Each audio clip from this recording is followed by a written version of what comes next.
Ladies and gentlemen, James Lane here, and on this episode of the American Reveille Podcast, we are going to ask why. Just like everybody else, we are asking why. Why does the left all of a sudden care about Hunter Biden? And I know what you're thinking. But we did a lot of hard research. We did the deep dives, and we came up with a pattern that leads us to believe that Trump is about to make a checkmate maneuver. Ladies and gentlemen, you don't want to miss the 47th episode of the American Reveille Podcast. Stay tuned.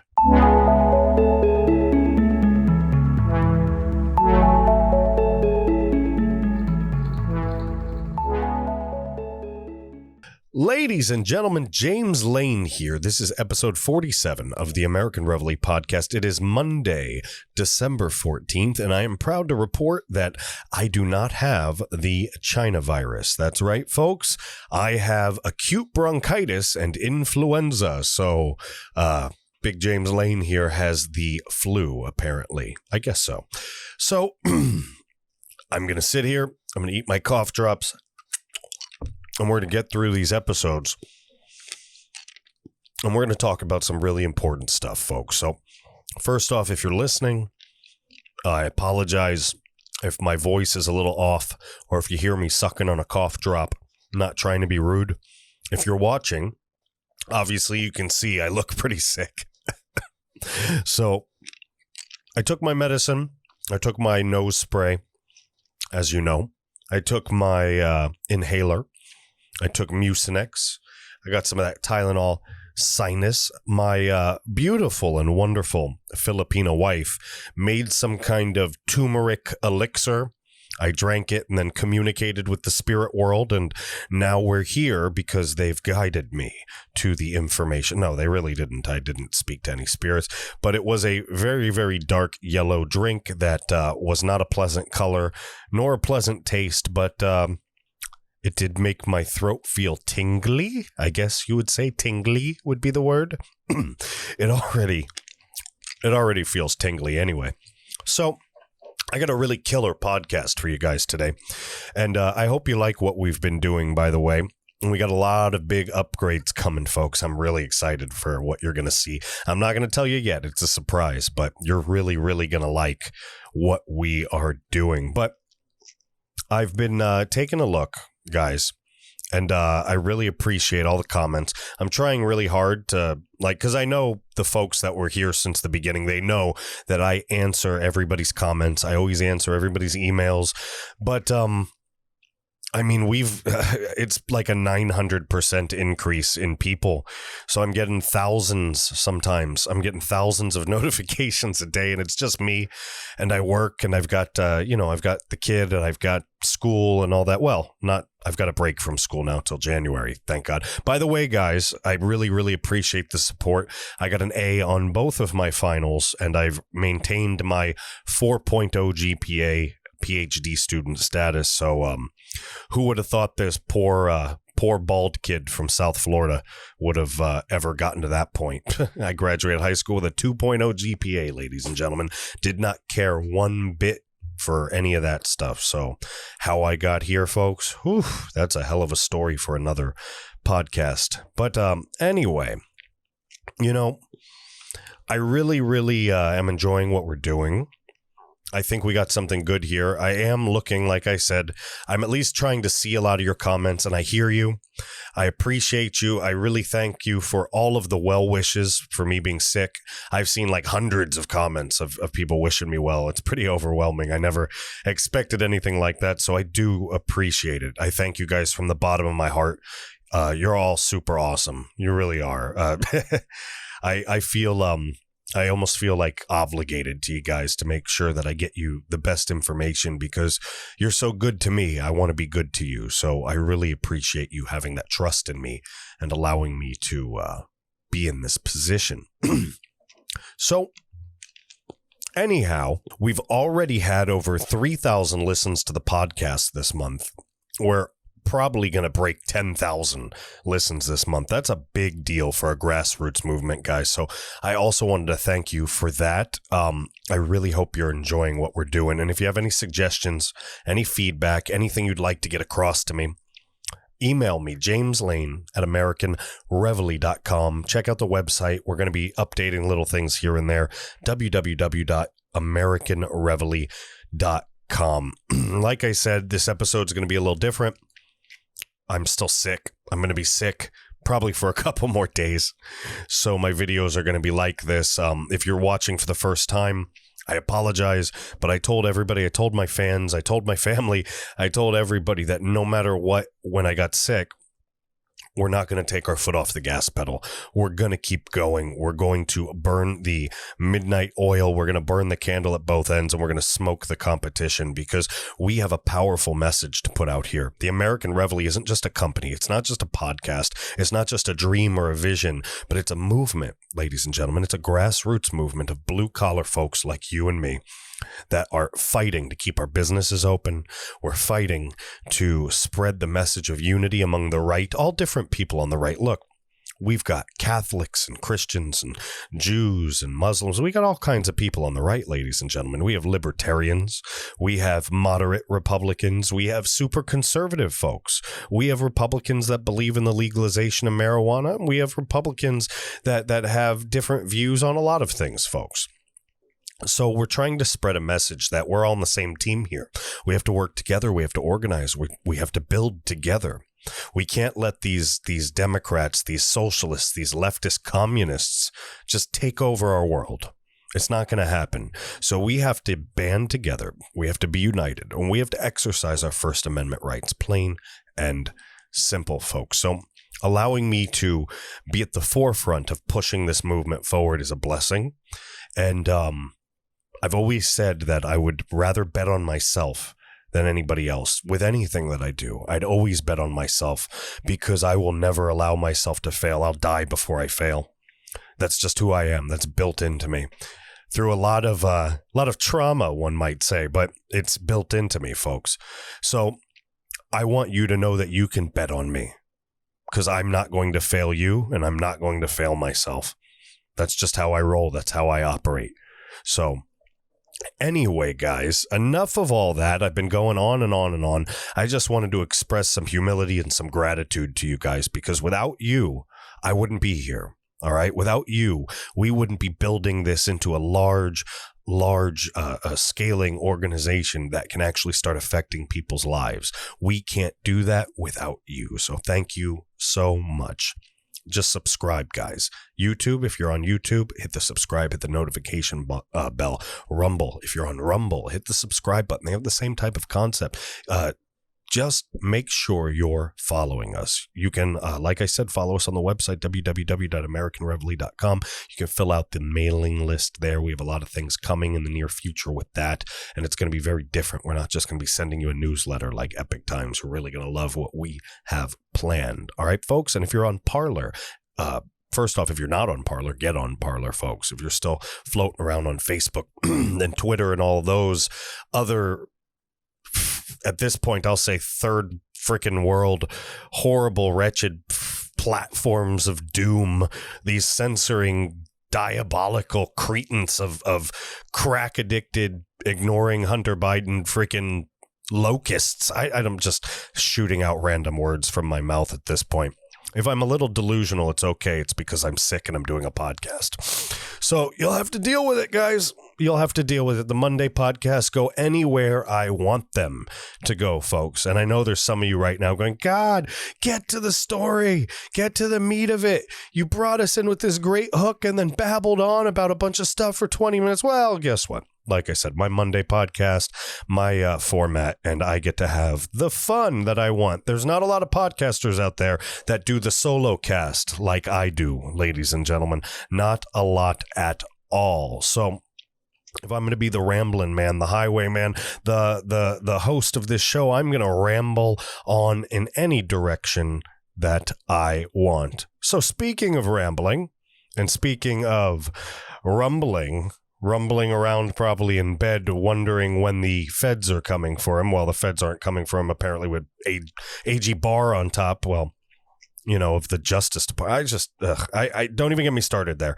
I'm going to go back and forth with that stuff. I'm going to try so hard not to go on a tangent, bitching and moaning about the Department of Justice and the FBI right now, because this podcast really isn't about that today. But it frustrates me because they sat on this stuff for so long, and AG Barr knew about this stuff for so long. I know it frustrates you guys.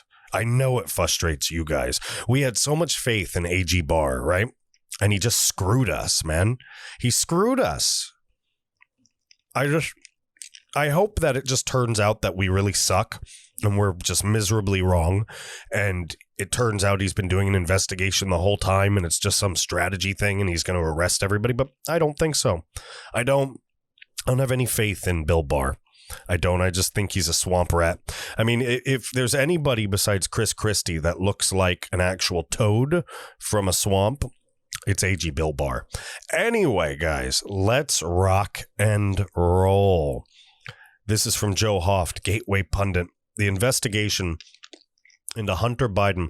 By the way, I'm sucking on a lozenge for those listening. Like I said, I got this whole bowl here, and it's just full of these Ricola sugar-free lozenges, and that's not an ad for them.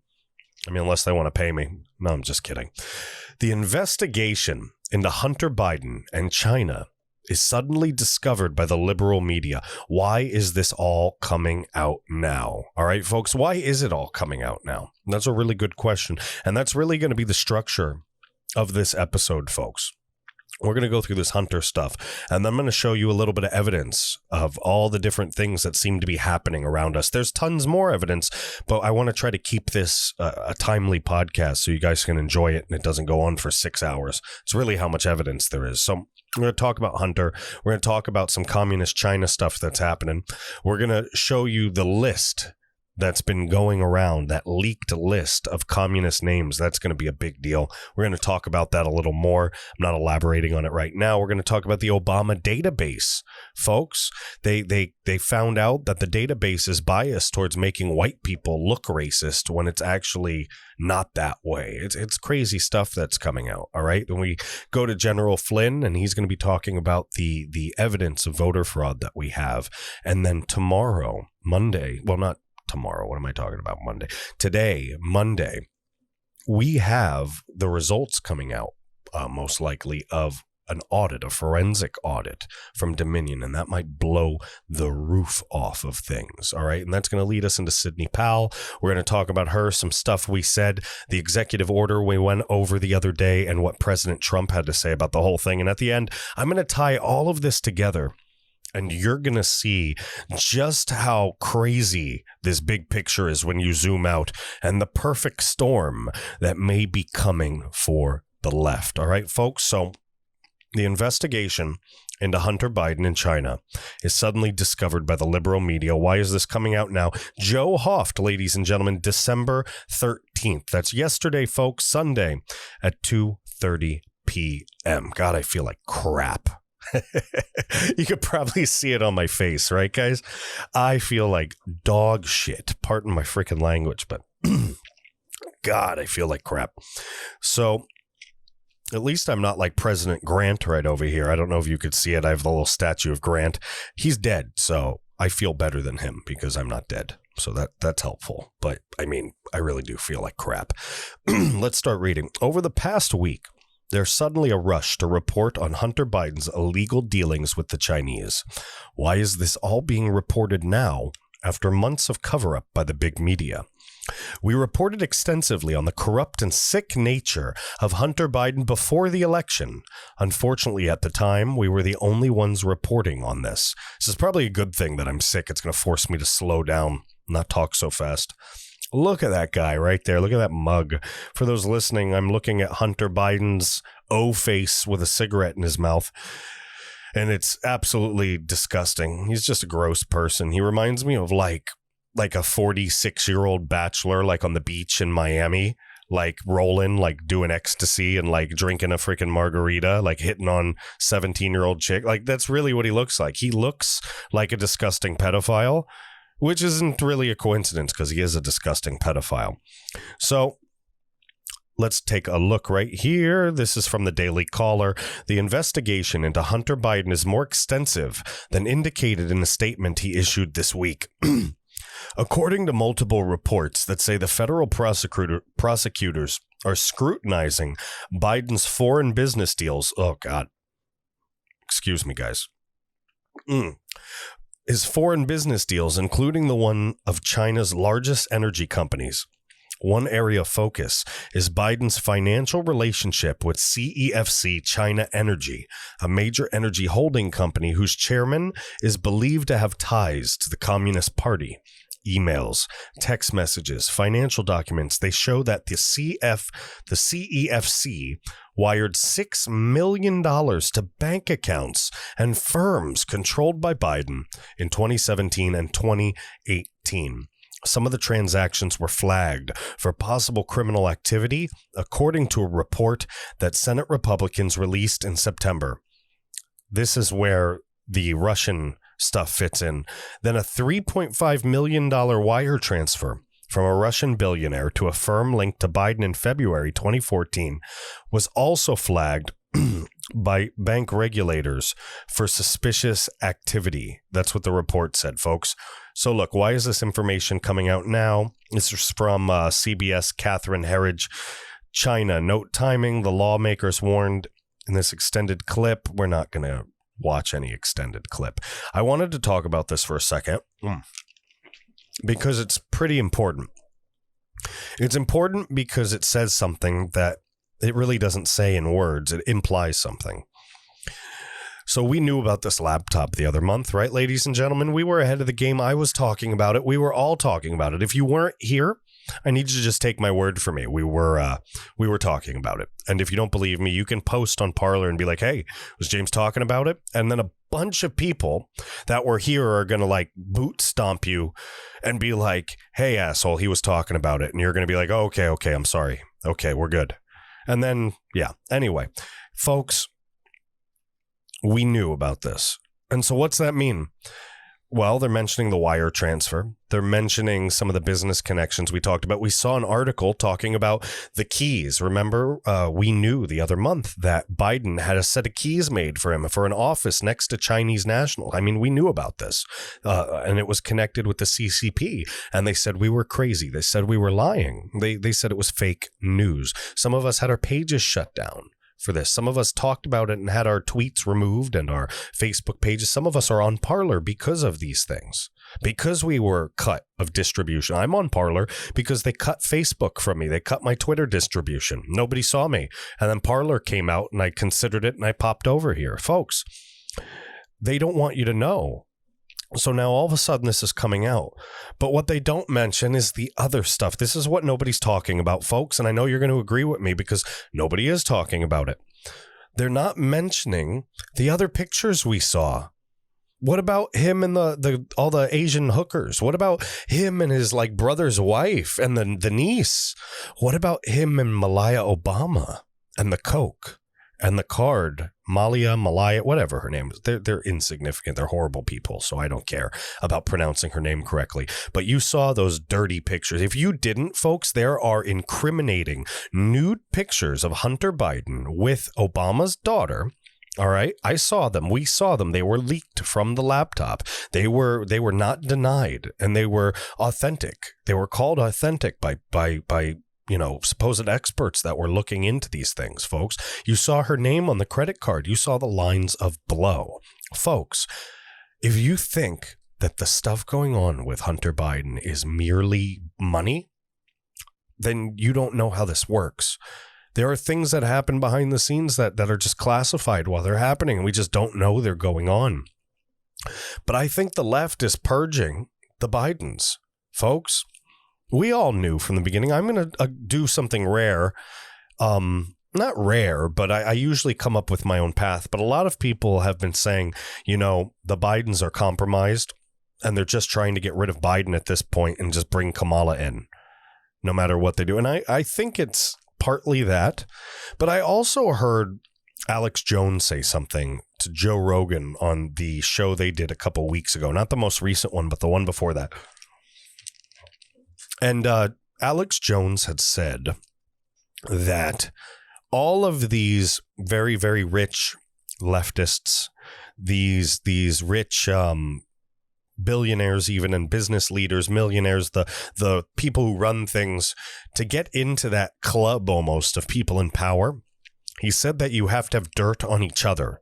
Everybody's got dirt. That's the only way you get in. So if you have dirt on each other, you have to screw each other over. Like if you're screwing each other over, everybody's going to go down. So it's either nobody gets hurt or everybody gets hurt, right? I think that there may be a war going on behind the scenes, and it may be an internal war. You remember a couple months ago, I did an episode of this podcast called Operation False Phoenix. And I said the only way the Democrat Party could save itself from splitting in half and literally like not just splitting in half, but burning to ashes and never being rebuilt, would be that it would have to split in half. Like I said, it would have to split in half. And it would have to... Sorry, guys, my throat hurts. It's making me jumble my words a little bit. The party, because of everything that's going on, is burning to the ground, right? The Democrat Party's burning to the ground. So the only way it would be able to really kind of save itself would be to split in half, you know, and kind of take people down.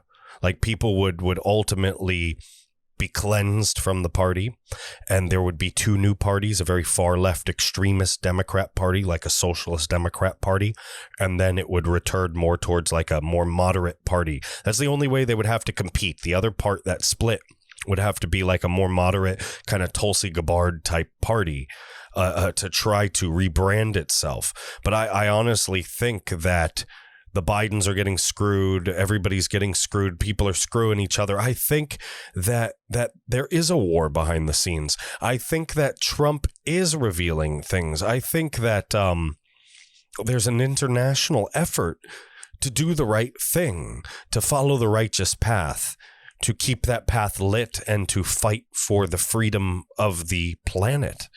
You know, there is good in this world, ladies and gentlemen, and we are part of that. Folks, somebody's trying to take out the Bidens. That's what's happening, right? And there's more that's happening besides that. And I want to go over some more of that. So take a look at this. Here it is. The first section. This is big news, guys. 8,192 Chinese Communist Party members' names, positions leaked to the public. Folks, when did you ever think you were going to see something like that? Think about how big of a deal that is. The Chinese Communist Party is like a steel trap, ladies and gentlemen. It's like a steel trap. Look, on Sunday, Sky News in Australia said that there was a major leak of a list of nearly 2 million Chinese Communist Party members, something never seen before. The list exposes members who are working all over the world, and also lifts the lid on how the party operates under Xi Jinping. The list was allegedly extracted in 2016 by people believed to be Chinese dissidents from a Shanghai server. The Epoch Times reported the Mail found that major aerospace companies Airbus, Rolls-Royce, and Boeing employed hundreds of CCP members. Additionally, Pfizer and British drug maker AstraZeneca employed a total of 123 party members. Ladies and gentlemen, this is a big, big deal. And, you know, in order to make sure that we really understand what's going on, and because my throat hurts, sorry, I'm going to try something new and do a little bit more video in this podcast. And you'll hear it if you're listening on Apple Podcasts or Audible or wherever you catch my podcast. You'll hear it. I'm going to do some 6 or 7 minute clips here, at least for this one, showing what the Australian news network, what are they called again? Sky News Australia. I love Sky News Australia. They're pretty good. You're going to hear this. And it's going to be very, very shocking, ladies and gentlemen. It's going to be very, very shocking. But I think it needs to be heard. And I think this podcast And this company is very, very important and is going to be very important in transmitting this kind of information to people like you and me that don't actually get to hear this type of news or see this type of news, especially in a format that you can digest, in a format that goes down good, like it came with a spoonful of sugar. So here, check this out. Without further ado, let's play this. But tonight, I start with some breaking news that will be front page of The Australian tomorrow and big news in the UK as well. Amid rising tensions in the Australia-China relationship, there has now been a major leak of official records from the Chinese Communist Party. It is believed to be the first leak of its kind in the world. A register with the details of nearly 2 million Communist Party members. That is a big deal. Their name, party position, birth date, national ID number, ethnicity, and in some cases, even their phone number. What's amazing about this database is not just that it exposes people who are members of the Communist Party and who are now living and working all over the world, from Australia to the US to the UK, but it's amazing because it lifts the lid on how the party operates under President and Chairman Xi Jinping. But this leak shows that party branches are embedded in some of the world's biggest companies and even inside government agencies. That's right, Communist Party branches have been set up inside Western companies. Think about that, ladies and gentlemen. Think about that. Did you ever think in your lifetime you would live to see a United States of America that had Communist Chinese party members infiltrated and dug in within its companies, making policy decisions, stealing secrets, and transmitting them back to Communist China so that they could replace our industries? Could you imagine? Could you ever imagine a world? And here we are. We've woken up, and now here we are. Back to the video. Allowing the infiltration of those companies by CCP members who, if called on, are answerable directly to the Communist Party, to the chairman, the president himself. Along with the personal identifying details of 1.95 million Communist Party members, mostly from Shanghai, there are also the details of 79,000 Communist Party branches, many of them inside companies. This leak, and it's going to be front page of The Australian tomorrow and a big story in the UK as well, is a significant security breach that is likely to embarrass the Chinese president. But it's also going to embarrass some global companies who appear to have no plan in place to protect their intellectual property from theft, from economic espionage. The data was extracted from a Shanghai server by Chinese dissidents, whistleblowers, in April 2016, and they've been using it for counterintelligence purposes since then. It was then leaked in mid-September to the newly formed international bipartisan group, the Inter-Parliamentary Alliance on China, and that group's made up of 160 legislators around the world. It was then given to an international consortium of 4 media organisations, The Australian, The Sunday Mail in the UK, The Standard in Belgium, and a Swedish editor, to analyse over the past 2 months, and that's what we've done. At The Australian, we then were able to independently get hold of a more complete version of the same database from a confidential source. This allowed leading cybersecurity firm Internet 2.0 to trace the data back to its original leak and then conduct a rigorous metadata analysis and verification. And Robert Potter, who did this analysis, will be on the show in a moment. Now, a spokesperson for the Inter-Parliamentary Alliance on China. So that means this has already been audited. This has already been verified by independent companies. This is real, ladies and gentlemen. This is real. Every person that you thought was crazy. Remember when we were younger? Some of you might be around my age group, and this applied for people 10, 20 years older than me as well. But there were always those folks that were a little older, and they would say that the communist Chinese were here. They were spying on us. We're going to go to war with China. I remember hearing that all the time in the 90s. War with China. War with China's coming. You know, they're going to infiltrate. They're going to spy. They're going to do all these things. And everybody looked at those people like they were crazy.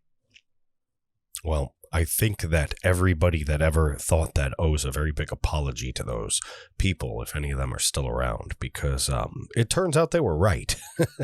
This is some scary stuff, folks, but we have to know what's going on. Information is power, folks. Information is power. Pay attention. Said Luke de Pulford was the person who received the database from a non-governmental source, but was not in a position to verify it, so he handed it to experts. He said journalists have since investigated and their findings are disturbing indeed. IPAC will push for governments and companies to respond, setting out how they intend to safeguard their values in the face of infiltration. And that's how they're describing this. Infiltration by Communist Party members by the party in major global companies.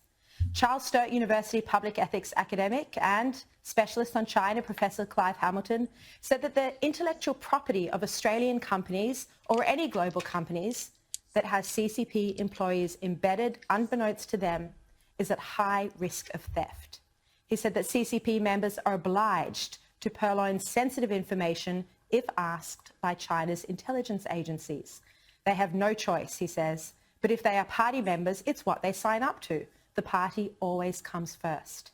He also points out that Shanghai is the main hub in China for organising spying on Western nations. He says the Ministry of State Security often uses the Shanghai Academy of Social Sciences to recruit foreign academics. Wow. Now, as part of this investigation, 2 Western intelligence agency sources said they would be keenly interested in having access to the data, and we understand that ASIO already has access to this database, although that is not confirmed and ASIO declined to comment. Now, it's worth noting that It's worth noting that nobody's going to comment about this because the things that are happening are fast-moving, striking like lightning, and behind the scenes, ladies and gentlemen.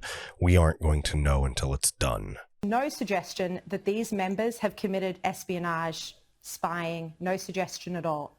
The concern is over whether Australia or these companies knew of the CCP members within their employ, and if so, whether any steps have been taken to protect their data, their intellectual property, and their people. Now, this all comes as the US Director of National Intelligence, John Ratcliffe, said recently in an opinion piece published in the Wall Street Journal that China is national security threat number 1. He said the intelligence is clear. Beijing intends to dominate the US and the rest of the planet economically, militarily, and technologically.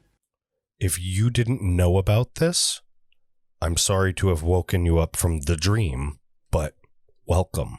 Now you have to be part of it. And now you have to do the right thing and spread the word, ladies and gentlemen. This is very important, that the world knows what is happening. And the world knows Xi Jinping's evil and dastardly diabolical sneak plan. Ladies and gentlemen, he tried to sneak it in. He thought he had it in the bag, and now he is exposed, folks. He is exposed. I should have put my phone down before I did that. That wasn't very professional. Sorry about that, folks.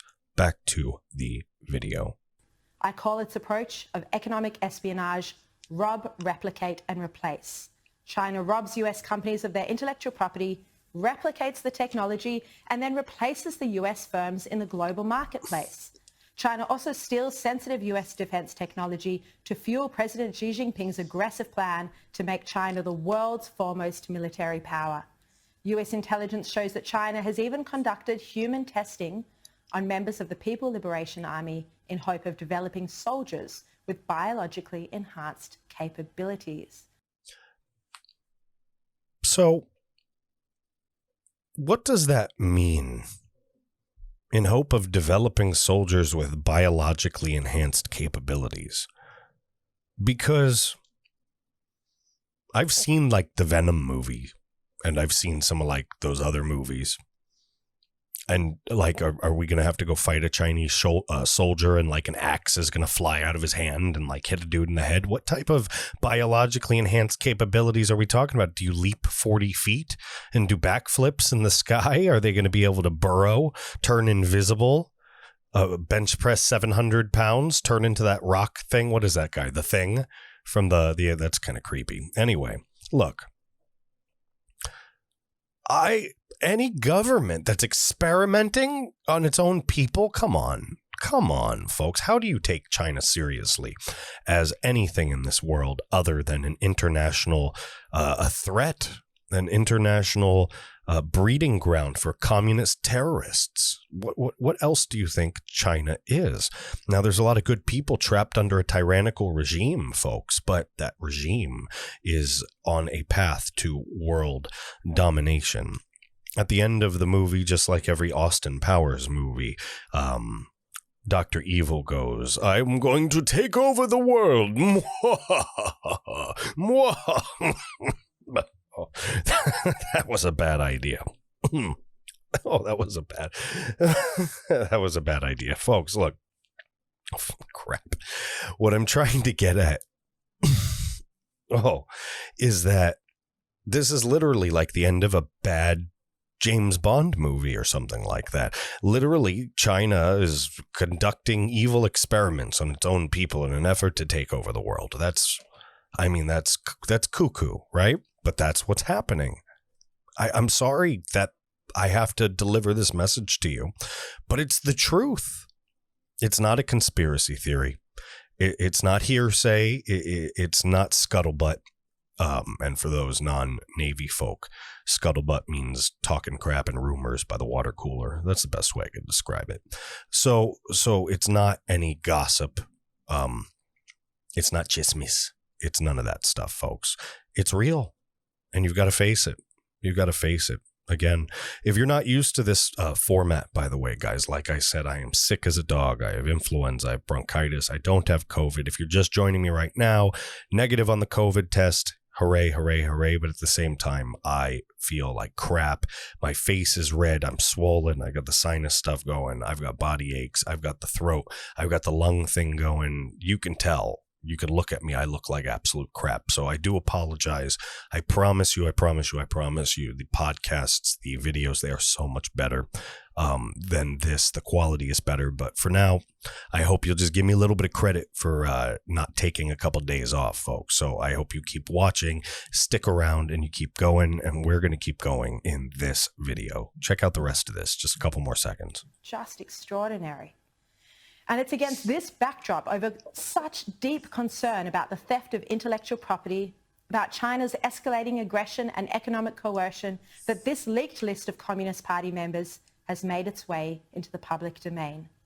Now, to find out who is on the list, which companies have been exposed, and how the Australian government has been affected, you need to read the Australian newspaper. It'll be online later tonight or in the paper and online tomorrow. Subscribe if you're not already. So, yeah, that's a very big deal, folks.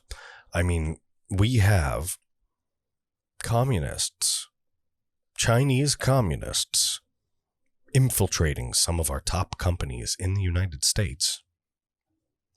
Absolutely terrifying. You ask me, where's this list? It's right here. Look at this.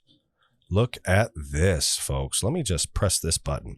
We can talk while I scroll this down. Folks, this is going to take a while, so I could just keep talking. Guys, we have communists infiltrating. All right, it's no joke. It's not Russia like the left did. We have these people stealing information. We have these people giving heads up to the Communist Party. Look, we talked the other day in a video about the Director of National Intelligence, John Ratcliffe, and his article. We brought that up. We talked about it. It was very important. And he laid out why China was security threat number one to this country. He laid it out. All right, we've talked about this. Look, I'm not even a dent of the way through.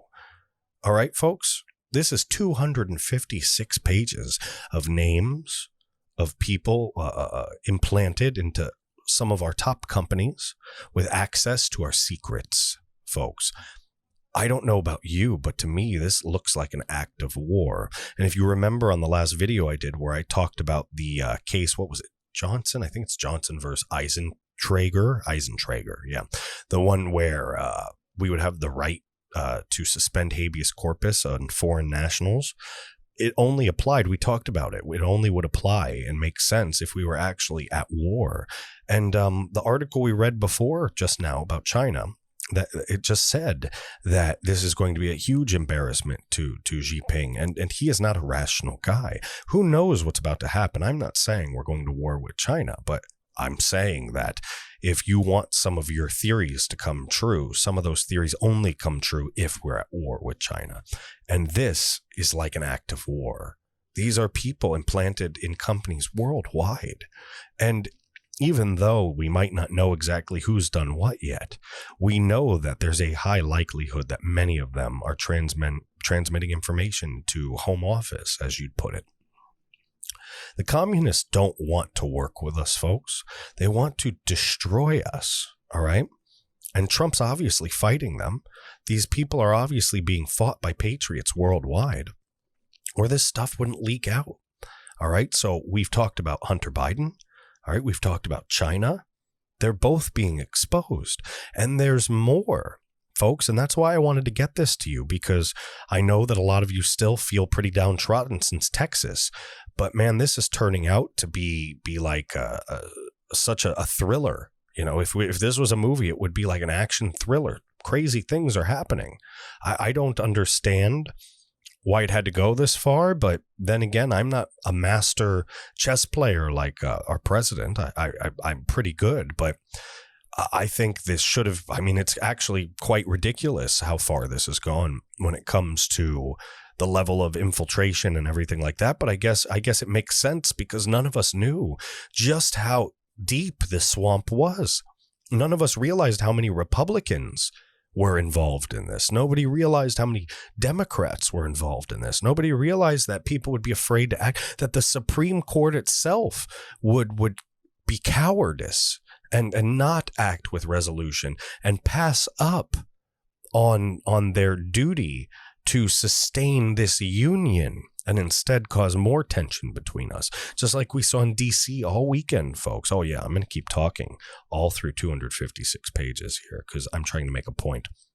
We saw Antifa face off with Proud Boys over 2 days this weekend in Washington, D.C., ladies and gentlemen. We saw 4 Proud Boys members get stabbed.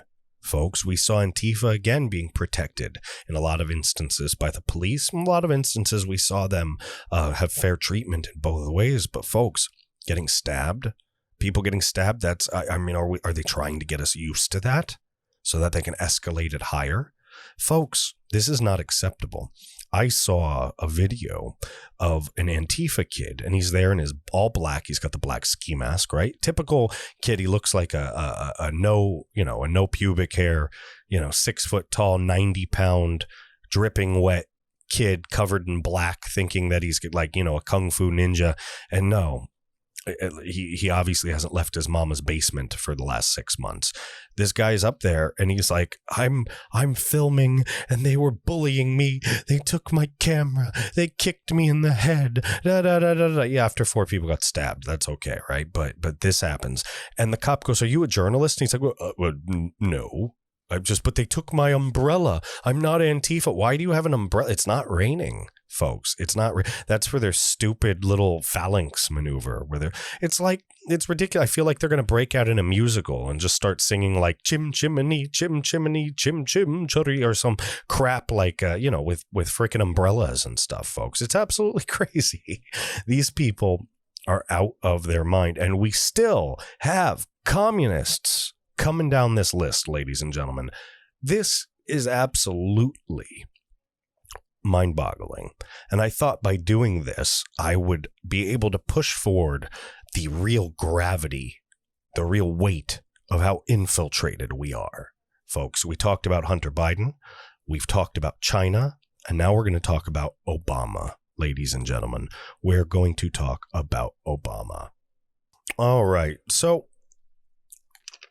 sorry, I got to pop another cough drop in my mouth. Former CIA officer and counterintelligence expert uncovers Obama crime database, hides Black Lives Matter and Antifa violence, but inflates white right-wing violence, folks. White right-wing, that's a tongue twister. White right-wing violence. That all rhymes. Anyway, well, not all, but geez. Folks, this is by Joe Hoft. This is the Obama crime database. And we talked about how Dominion switches votes. Well, obviously, this switches stats. Folks, let's read a little bit. Handsome guy right here. Former CIA counterintelligence officer Brad Johnson performed a study on a criminal database that he found overstates white right-wing violence while discounting Black Lives Matter and Antifa violence. In Johnson's study of the TEVUS, the TEVUS database, there were a couple of notable findings. Terrorism and extreme violence in the United States. That's TEVUS. Terrorism and extremist violence in the United States is a U.S. government-funded database that tabulates violent attacks in the U.S., used by the U.S. government and media alike. It is one of the fundamental sources of information about who is conducting violent attacks in the U.S. TEVUS reporting appears to set out to cover up Islamic, Arab, Black nationalist, and left-wing terrorism and extremist violence, and attempts to document only white and right-wing violence, where little or no violence actually exists. That's scary, guys. Apparently, to no one's surprise, the TEVUS system is highly political, all right? This is from the Americans for Intelligence Reform, partially funded and exhausted 2-year study, all right? This is the Americans for Intelligence Reform. They partially funded an exhausted 2-year study by AIR senior fellow Christopher Hull to look at the details and accuracy of what TEVUS reports that is used by DHS, the rest of our federal government and media. It appears that TEVUS is a deeply political product with little information based on accurate analysis. I want you to think about something for a second. Think about all the people in government that believe in the left, and think about all the lefties that believe that that white people have disproportionate racial issues against black people, that white nationalists are doing all this crime. We sit here looking at people like they're crazy, and they look at us like we're crazy, and we tell them we're not doing these things. This is happening systematically. Black on black crime is a thing that we talk about all this, and they look at us like we're crazy, and they say, no racism, no this, no that. Is it possible that their computers are telling them one thing and our computers are telling us another? Think about that. With the technology we have today, it wouldn't be impossible to put something different on somebody's phone than your own. So I wonder if certain people just get different information. I wonder if somebody or some group, some Soros out there has their hand on the perpetual keyboard of divide. Ladies and gentlemen, crazy stuff. The results of the study would be shocking if Obama wasn't involved. Big surprise, right? But we've become numb to the radical and dishonest actions related to the Obama administration. TEVUS uses their reporting and simply excludes many violent acts if they were perpetrated by non-whites, or worse, outright lies about the races of individuals conducting violent acts. In a blatant display of data manipulation, the exclusively Arab 9/11 hijackers who murdered nearly 3,000 innocent people were categorized by TEVUS as white, Caucasian, non-Hispanic, and as a result, TEVUS is able to attribute all of those killed at 9/11 to white people. That's what Obama did. That's what his system did. That's what the Democrats want. They are literally blaming 9/11 on white people. Wow. TEVUS systematically covers up the violence associated with black nationalist groups such as Black Lives Matter, even though BLM activists and supporters have allegedly killed at least 11 police officers and wounded 9 since 2014. None of that information is included. This is the national database that all of our federal agencies use, ladies and gentlemen. This is what they know as the truth. There's a real problem here. Don't you see it? Don't you see it? If you don't understand what the problem is, leave a comment. Let me know. I'll help. I'll explain it to you. I really will. All right? This is terrifying. This is terrifying. Mr. Hoff wrote, we all knew the numbers surrounding violent crimes in the U.S. were incorrect. Now we have empirical evidence that proves we were right. We are vindicated, folks. We are right. We have the information. We have the proof. We have the justification. And this is coming through for everything, guys. This is coming through for everything. We are being proved right now about all the fraud in the election, folks. Take a look at this. This is General Flynn. All right. Let me scroll up a little. Sorry, I was scrolled down there. Huge. We have serious foreign influence with Dominion voting machines. That's coming from General Flynn, guys. We have conclusive evidence of foreign influence in U.S. elections right now. Guys, We talked about Hunter. We talked about China. We talked about Obama. And now we're going to talk about election fraud. We're going to talk about General Flynn, ladies and gentlemen. Hashtag fight like a Flynn right there in the flesh. And we're going to do another video. We're going to listen to what he has to say in a couple seconds, but I'm going to read through this for a second. General Flynn joined Maria Bartiromo, I always mess her last name up, Bartiromo, on Sunday Morning Futures this morning. And this was an explosive interview. General Flynn tells Maria, "We have serious foreign influence with Dominion voting machines." General Flynn pointed everyone to visit Sidney Powell's website, defendingtherepublic.org, defendingtherepublic.org, for more information on this. He added, "We have conclusive evidence of foreign influence and interference." Sorry, no, it says influence. Excuse me. My eyes are starting to water. In U.S. elections right now. This was an incredible interview. God bless General Flynn. And we are going to spend a couple minutes watching this interview and talking about it. So check this out. Oh, that was cool, wasn't it? You remember that? Over the weekend when Trump was at the Army-Navy football game and everybody was screaming USA, that was awesome. A lot of people didn't get to see that, so check this out.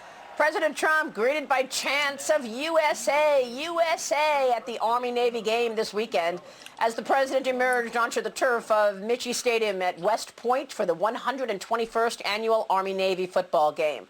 Support for the president also on display at a rally in front of the U.S. Supreme Court yesterday, led by retired Lieutenant General Michael Flynn. He addressed the crowd, capping off an incredible few weeks, which included the case against him dismissed and a pardon by President Trump. Later, a Marine One flyover in Washington as three-star Lieutenant General Flynn addressed the Jericho March in front of the Supreme Court. General Flynn joins me right now. General Michael Flynn, it is great to have you this morning. Thank you so much for joining us. You are a true patriot and an honor for our country. Thank you for being here. Thanks so much, Maria, and really appreciate you having me on. You talked about the election at that speech yesterday. Give us your reaction to where we are in the state of affairs, sir. Well, here's where I think we are. First of all, there's a whole number of paths that the president has, and like I say, asked on a scale of 1 to 10, who will be the next president? I say 10, Donald Trump. Right, folks. They think we're done. They're trying to demoralize us. But remember, the Texas thing wasn't even expected. The Texas thing just happened. It didn't go through. But folks, we have so much going. We have big paths to victory. And when this is over and we get through, we're going to talk about a real big one at the end of this. Keep listening to General Flynn. He's got a lot of important stuff to say. One of the things, like Sidney Powell right now has 4 lawsuits pending at the Supreme Court. And there are other Supreme Court suits that are pending today and will probably be played out this week. I would also add that we have conclusive evidence of foreign interference in our election. And that's a big deal, folks. Conclusive evidence. Conclusive. That means done, sealed, case closed, damning evidence, folks. Damning evidence. Keep listening. And it's available to the public right now at defendingtherepublic.org or kraken-wood.com. And that, to me, as I think you spoke about earlier to either Jim Jordan or Ron Johnson, you have the DNI coming up on, I think, this Friday with a report on a whole range of issues. If he does the duty that I think he is very capable of doing, and the intelligence community provides a clear, unfiltered assessment, then they're going to discover that. And one of the things that I would recommend, you heard that, right?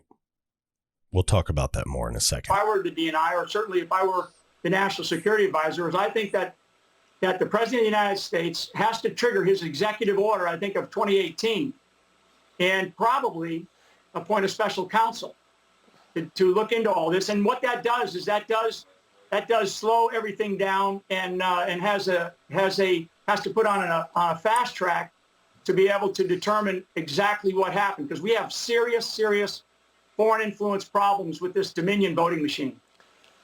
General, what do you want to say in terms of the proof of that? Because Dominion has pushed back on Fox News, on others who say that that's just not true. They gave us a statement. The same with Smartmatic. Can you prove that? And can you prove that there was foreign interference, sir?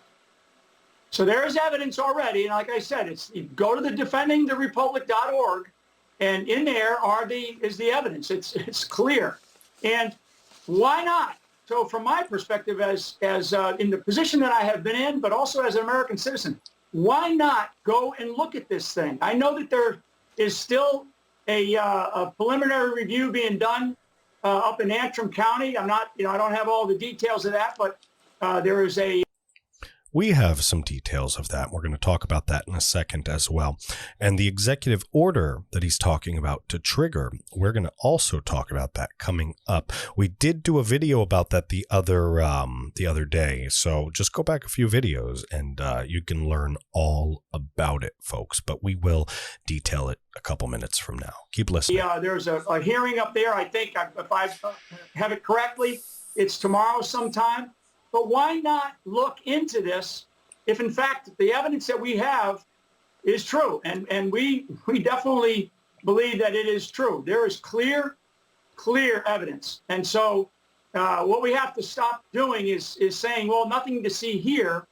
We're going to continue to march down the road towards a false inauguration, which the country will not allow that right now. We have to get the last election right before we start talking about any other runoff elections like they are down in Georgia. That's a falsehood that people shouldn't even be considering right now. So let me ask you about your own story, General, because you were named by President Trump the incoming national security advisor. This is important, folks. If you aren't very familiar with General Trump's background, he's going to explain some of it right here. And the perpetrators wanted to take you down. They sent FBI agents to interview you. Jim Comey talked about this during an interview when he was on MSNBC about why he sent agents over to interview you, and you were there alone, no lawyer. Let's take a listen to what Jim Comey told us about that interview. Here it is. I thought it's early enough. Let's just send a couple guys over. And so we placed a call to Flynn, said, hey, we're sending a couple guys over. Hope you'll talk to them. He said, sure. Nobody else was there. They interviewed him in a conference room at the White House Situation Room, and he lied to them. General, your reaction to that? Yeah, a big ha-ha moment for Cardinal Comey. What an arrogant, smug person that he is, So that'll be my last comment about him.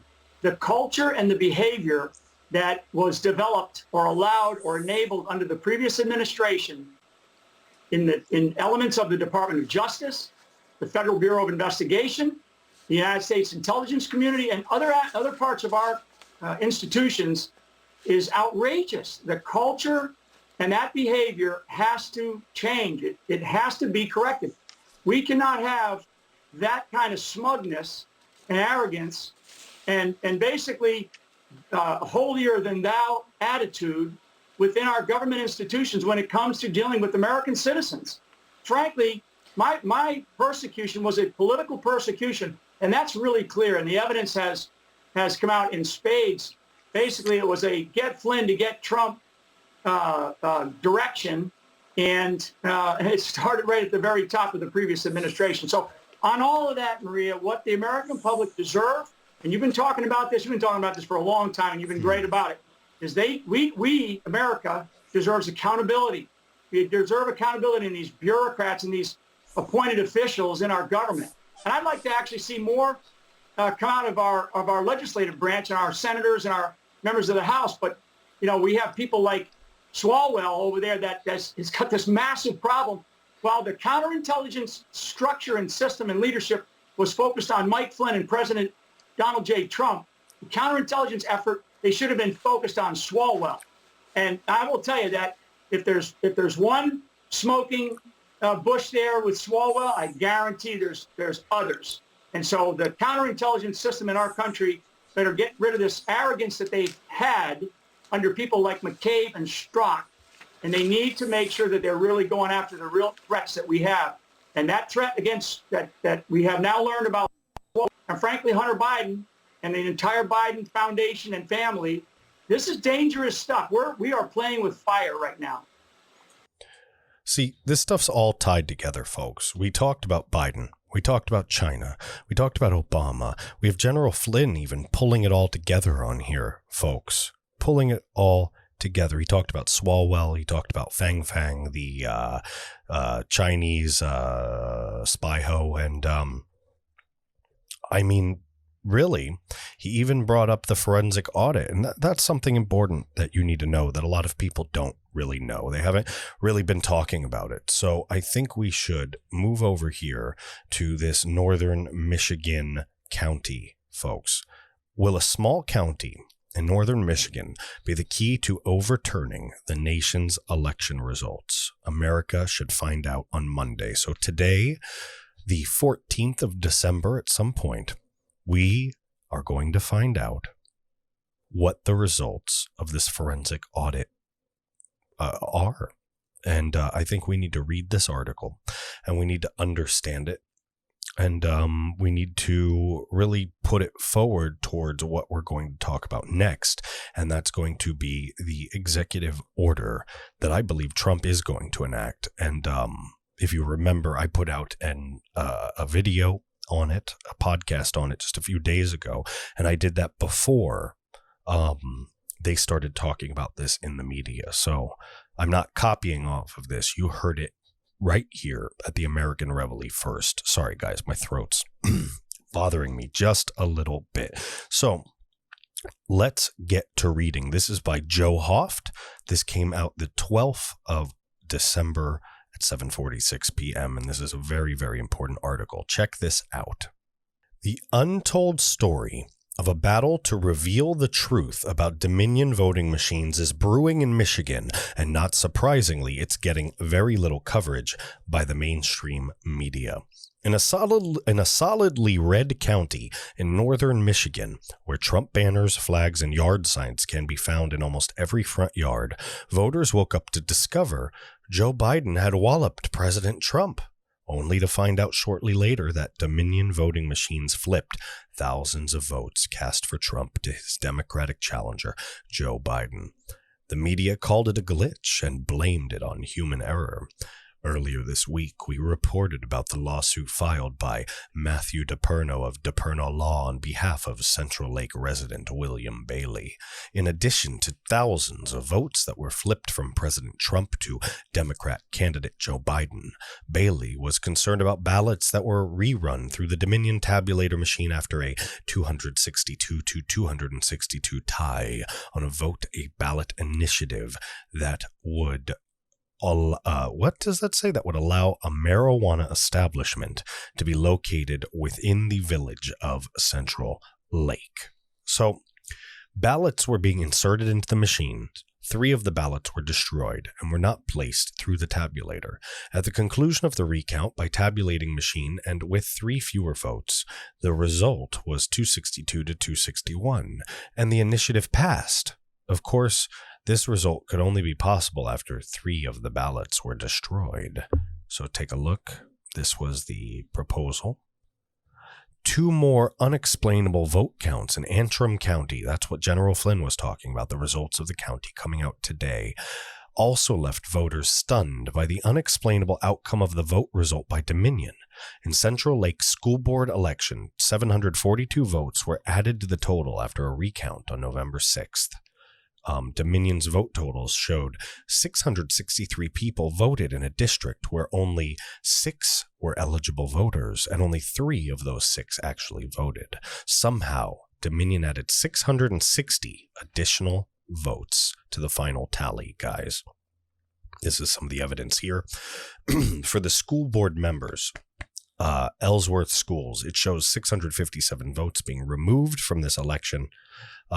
In this case, only 3 people were eligible to vote, and actually voted, and we talked about that. Let's scroll down a little. Quote, based on all the allegation of fraud, statutory violations, and other misconduct, DePerno wrote, it is necessary to immediately permit the plaintiff to take a forensic image of the 22 precinct tabulators, thumb drives, related software, the clerk's master tabulator, and conduct an investigation of those images, which require after which a manual recount of the election results, an independent audit of the November 3rd election may be ordered to ensure the accuracy and integrity of the election.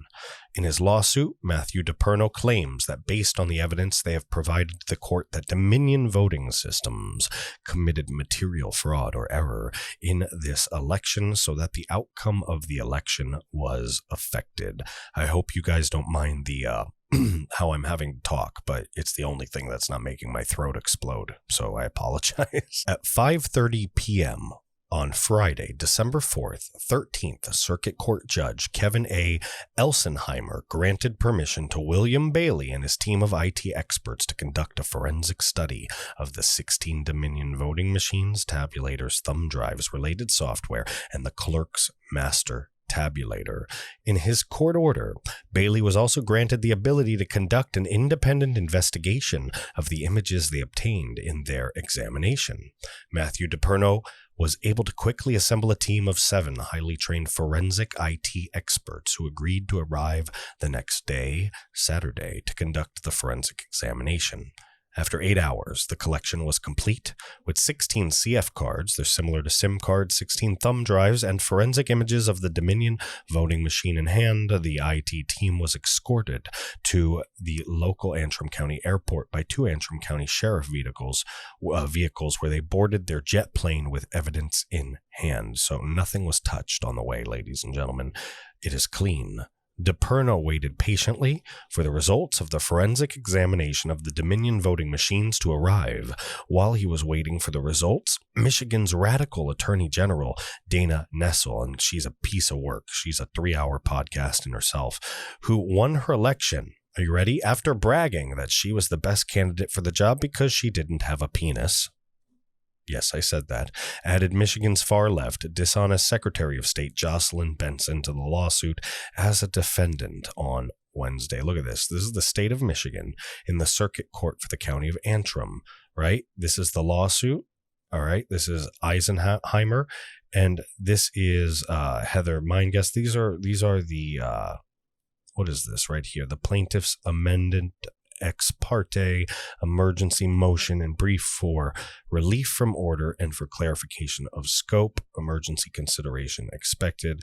I think this is the actual court document. After further review of information received from the forensic team and based on the timing afforded due to Michigan constitutional requirements of the Michigan legislature to certify the election Monday, December 14th, plaintiff requests the court act sua sponte and grant the plaintiff relief from the December 4th, 2020 order or schedule a hearing on Saturday. Okay, so this is just moving that along. Let's keep going here. On Friday, constitutional attorney Matthew DePerno, who is now in possession of the initial preliminary results of the forensic examination of the Dominion voting machine, 16 CV data cards, 16 thumb drives from the Dominion voting machines, filed an emergency order asking Judge Kevin Eisenheimer to lift the protective order prohibiting him from sharing the results of the inspection, calling it a matter of national security. In his emergency motion, that is big, folks. That means he has some news. DePerno reminded the judge that time is of the essence as the deadline for electors to vote for the next presidential election is for the next president is Monday, December 14th. Today, 2020. So today is the day, folks. Today is going to be crazy. Initial and preliminary results. We don't have to read through this. We just read it above. In his order, DePerno states that Secretary of State Benson has refused to permit. Let me get another lozenge, guys. I'm so sorry. I'm not trying to be unprofessional here. Apologize about that, guys. Throat's killing me. In his order, DePerno states that Secretary of State Benson has refused to permit a forensic examination of the Dominion software, presumably because she is fearful of violating the licensing agreement with Dominion. These companies own us, ladies and gentlemen. DePerno points out that the agreement, think about that, guys. There was a $400 million wire transfer from the CCP to these people, right? The Dominion folks. And Dominion has these secretaries of state, these AGs, all these people under their thumb. So if they don't want to mess up the licensing agreement, they're, whether willingly or unwillingly, they're doing the bidding of communist China. Isn't that insane? That's insane, guys. DePerno asked for the preliminary result of the election to be released to the people of Antrim County of the state of Michigan of the United States of America, to the President and the Vice President of the United States, as well as Chad Wolf, Secretary of Homeland Security, and DNI, the Director of National Intelligence, the guy that's supposed to have that report to Trump and to everybody else in the next few days, John Ratcliffe. In his emergency order, DePerno argues that the protective order placed on sharing the forensic examination results was to prevent the plaintiff from reverse engineering Dominion software for malicious purposes. DePerno argues that his plaintiff, Mr. Bailey, and his IT team have no intention of reverse engineering the software for malicious purposes. Mr. DePerno adds the public interest weighs in favor of granting the plaintiff's preliminary injunction.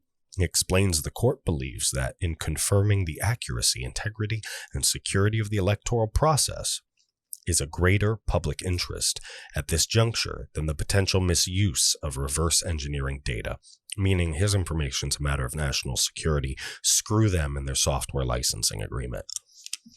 Later today, attorney Matthew DePerno received word that the 13th Circuit Court Judge Kevin A.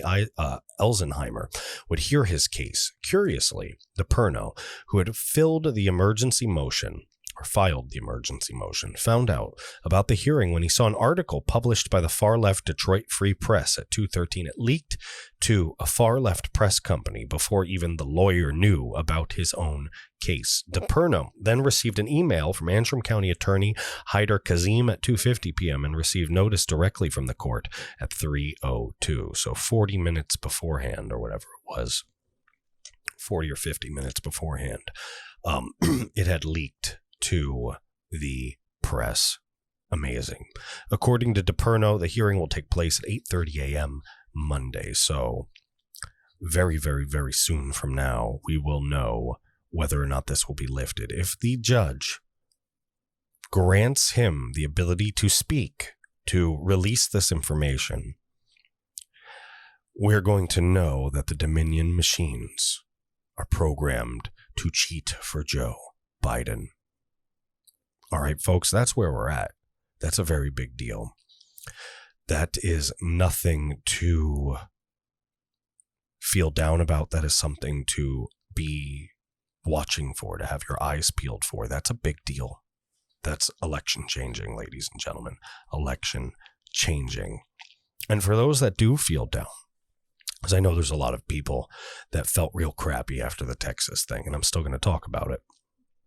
I want you to know where we're at. You heard General Flynn talk about it a little. We talked about Biden. We talked about China. We talked about Obama. We talked about Flynn. We talked about where we're at. A lot of that brought up certain parts that told us where we're at and what's going on with the election. And there's still a lot of people that feel down and hopeless, and you have reasons to not feel that way. So that's why I want to talk about Sidney Powell. All right, guys. Sidney Powell asked the Supreme Court to intervene and decertify states' results in Michigan, Arizona, Georgia, and Wisconsin.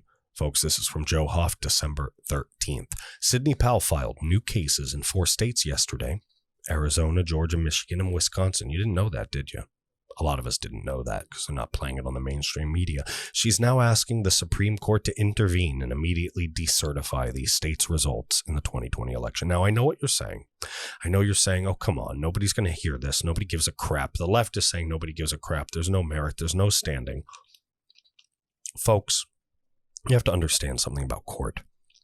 Sometimes the court can't help you unless the thing that you're submitting, the case, is written the right way. Right? If you word everything perfectly to get a certain answer, sometimes you can get a certain answer. And the big deal that they'd said about the Texas cases was that there was no standing, that the Supreme Court couldn't rule to do anything about the case because they couldn't interfere in the states. personal laws and business, and it had to go back to the courts and the Supreme Courts in those particular states. So I want to tell you something that's different about Sidney Powell's case. Attorney Sidney Powell is asking the U.S. Supreme Court to immediately intervene in her lawsuits challenging the integrity and outcome of the 2020 elections in 4 states. In an announcement on Friday, Powell said she had filed emergency requests to the nation's top court asking the justices to order officials in Georgia, Michigan, and Arizona to immediately decertify the 2020 election results to prevent the state's presidential electors from casting votes in the Electoral College. An emergency filing is also anticipated on her Wisconsin case. The filings aim to maintain the status quo in the states in order to give the Supreme Court time to consider the allegations presented in her lawsuits. These cases raise constitutional issues and prove massive fraud. Our plaintiffs have standing. We, the people, will not allow rigged elections. Now, she worded this in a very certain way. Guys, the briefs have indicated that Powell's legal teams are preparing to file a petition for a writ of, I hope I say this right, certiorari, or a request asking the High Court. This is the difference between Sidney Powell's request to the Supreme Court and Texas. This writ of certiorari, or a request asking the High Court to review the lower court's rulings that dismissed her lawsuits in the 4 states that were dubbed the Kraken. Do you see what that means? That means that she's not asking the Supreme Court to just decertify. She's asking the Supreme Court to decertify and hold everything off and grant this writ of certiorari so that the High Court will come down and basically take a look and audit why the hell a state court would have done their job, which could help to figure out whether a state court is corrupt or not, ladies and gentlemen.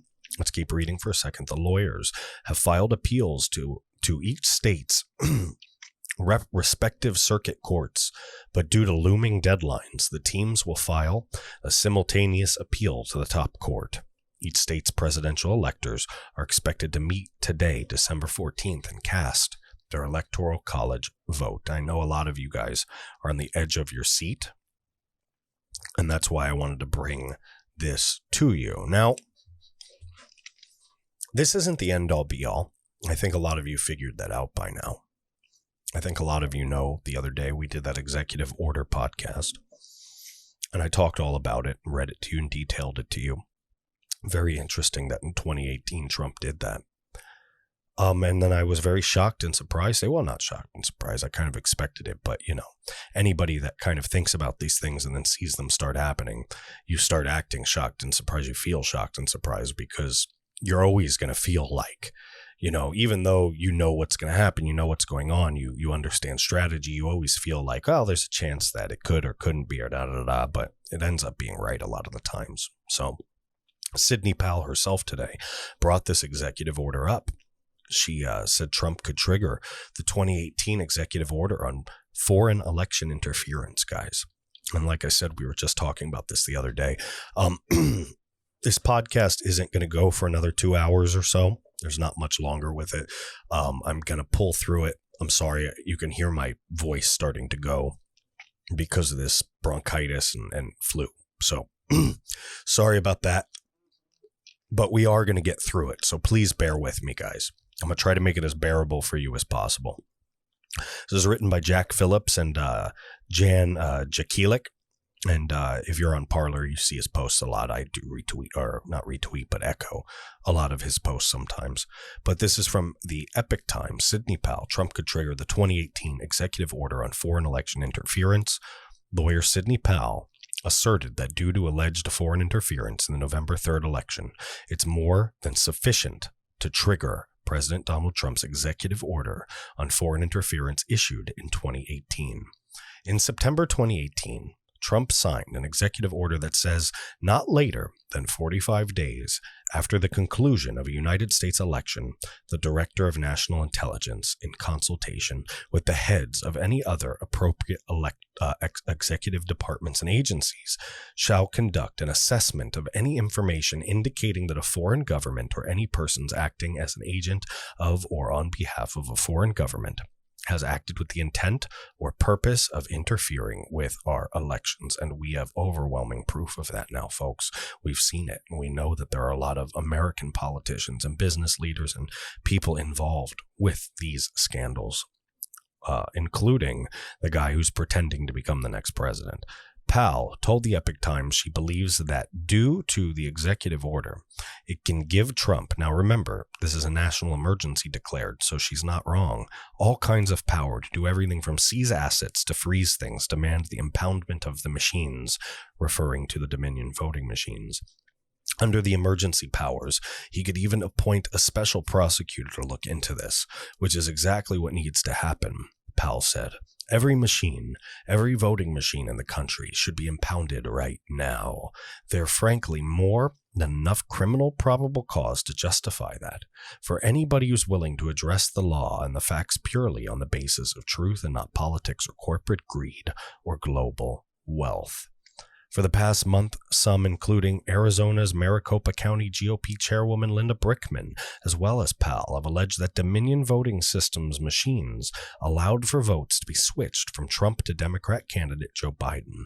Dominion has pushed back, saying that it's not possible to change votes. And we'll find that out tomorrow now, won't we? While asserting it has no ties to foreign governments and doesn't allow its employees to engage in vote tabulation efforts, even though we know that they had executives from their company flying out. I think it was to Texas and some other places. I might be wrong. Don't quote me. Powell noted that the director of national intelligence, John Ratcliffe, has only a few days left until he is to prepare his report to the president. According to the September 2018 executive order, we went through this the other day. It's not clear when or if Ratcliffe will issue the report, as no public confirmation has been given so far. And remember what it said when I read it to you the other day. No public confirmation and no public notice to anybody needs to be given. That national emergency and that executive order suspends the need to notify anybody of any of your actions during this. So things could be happening right now, and we would have no idea. Little mention has been made of this executive order since it was issued 2 years or more ago. Should Ratcliffe issue his report, it's going to blow the mind of every citizen in the country who's willing to look at the truth and the facts, Powell said. Because remember, guys, that report goes to every member of Congress, every Senate member, all the heads of this, departments, the secretaries, all that different stuff, goes to the president. I mean, this is going to be public knowledge. It's going to be the biggest scandal ever. Powell said, because we've never witnessed anything like this in the history of our country, and it's got to be stopped right now, or there will never be a free and fair election. The order also stipulates that within 45 days of receiving the assessment information, the heads of the Department of Justice and Homeland Security and any other appropriate agencies shall deliver a report evaluating the entirety of the U.S. general election. That includes the extent to which any foreign government to any foreign interference that targeted election infrastructure materially affected the security or integrity of the infrastructure, the tabulation of votes, or the timely transmission of election results. And if any foreign interference involved activities targeting the infrastructure of or pertaining to a political organization, campaign, or candidate, the extent to which such activities materially affected the security or integrity of that infrastructure, including by unauthorized access to, disclosure, or threatened disclosure of, or alteration or falsification of information or data. Anything that screwed with ballots, anything that screwed with data, anything that screwed with the election, you are screwed, ladies and gentlemen. We talked about this. We said it was a possibility. And between you and me, I think something's coming. I think we're going to start seeing crazy stuff. We already did last week. We had all these things drop on Sunday. We talked about Hunter, guys. We talked about China. We talked about the list. I scrolled through the whole list while going on and on and on with an ad-lib monologue that probably drove some of you guys crazy. I talked about the Obama list with the former CIA officer. I talked about the county. All right. I talked about the county in Michigan with the forensic audit that's going on. I talked about General Flynn and his confidence and his telling us that they have definitive evidence. I talked about Sidney Powell talking to the Supreme Court, asking them to intervene in the lower courts to audit the lower courts and if they're actually doing their damn job. And now I'm talking to you about Sidney Powell bringing up the same thing that I brought up the other day. And the president, ladies and gentlemen, the president, after all of this crap, he is pissed. He is absolutely pissed. So for the last article we go through for the American Reveille Podcast, episode 47, this last article we go through before we talk for a couple of minutes and then close it out, I'm going to ask you guys to do me a huge favor, folks. I'm going to ask you, if you're watching on YouTube or Rumble, hit the subscribe button, hit the notification bell. Please do that. Leave a comment. That is what massages the algorithm on YouTube. You leave a comment and it helps more people see. The more comments we have, the more it apparently brings us up on people's screen. Same thing on Apple Podcasts, those 5-star ratings and the comments especially. If you leave a rating, write a rating, please. More patriots will see what we're doing. We'll move up the rankings and we will be able to spread our message of unity on the right, of fighting for what you believe in and for utilizing and using and punishing the left with your First Amendment rights, ladies and gentlemen. Folks, I need you to do that for me. It's a big deal. And if you really love what you're doing and you would really like to help, we are a grassroots movement. We have no big name corporate sponsorships. I love all the other people out there in the business doing this, but we are not profiting the way they are profiting. We are not making any money. In fact, we are doing this all for free at the moment. We'll make money eventually, but I'll let you know about it. But at this point, we really need to upgrade our infrastructure. We really need to pay for more space, server space, more computer space, all kinds of stuff. And it's very, very difficult because I do it just with my full-time job. So, folks, if you really, really like what we're doing, please do me a favor. Head over to the AmericanReveille.com. It's really, really simple. You can just go www.americanreveille.com. It'll bring up my website. Like I said, we'll have some changes soon, but for now, it's the same old website. You go right here to the donate tab. You can click the button. If you're into Bitcoin, you can hit this little QR code and Bitcoin me there. There's the little numbers for it on the bottom, or you could just hit donate. It'll take you right to PayPal. You can give us $5, $25 if you're feeling really awesome and you really love what we're doing. You can give us $100. All of this is going to be reinvested into the American Reveille so that we can do this job better, more efficient, and bring this information to you so that we can spread the word. We really, really count on you. And honestly, the best thing you could do, ladies and gentlemen, the best thing you could do is just spread the word. All right. I don't require donations. I appreciate them. From the bottom of my heart, I appreciate them because they're really helping us stay afloat and build this organization into something special. But if you just spread the word, if you just talk, remember, all of my distributions cut off on most of these platforms. So everything we're doing, all the growth we've had, all the amazing people that have come around and helped, all of those people, this has all been grassroots. This has all been word of mouth. This has been you guys. I wouldn't be here without you. So I thank you guys so much. And if you could just keep talking about the American Reveille, keep commenting, keep spreading the word, keep sharing this with people, we can do anything together. We can do anything. So with that, I really want to thank you. And we're going to get back to this last article here and close this podcast episode up. This is the Gateway Pundit. It's happening. President Trump issues warning swing states that found massive voter fraud, which is all of them, cannot legally certify the votes. Okay. This came out yesterday evening, folks. Yesterday evening, 7:22 p.m. All right. This is a sign as to what's going to happen today. After we talked about everything, again, we talked about Hunter, we talked about China, we talked about Obama, we talked about General Flynn, we talked about the county in Michigan with the forensic audit, we talked about Sidney Powell, we talked about the executive order, and now Trump is pissed. We either have a country or we don't. We either morph into a lawless banana republic or we don't. President Trump issued a warning on Sunday night. All right. We're going to go down here. President Trump warned the swing states on Sunday night that found massive voter fraud, which is all of them, cannot legally certify these votes, and it's not legal. They commit severely punishable crime. And this is the thing that I think he's warning. He's warning about this executive order, because when the China stuff becomes uncovered, this is going to be huge. And these governors and these people certifying, when they know that it's illegal, even if they don't know, they're abetting and aiding a foreign nation. They're aiding China, who interfered horribly in our results, and I mean in our election, which skewed these results into this.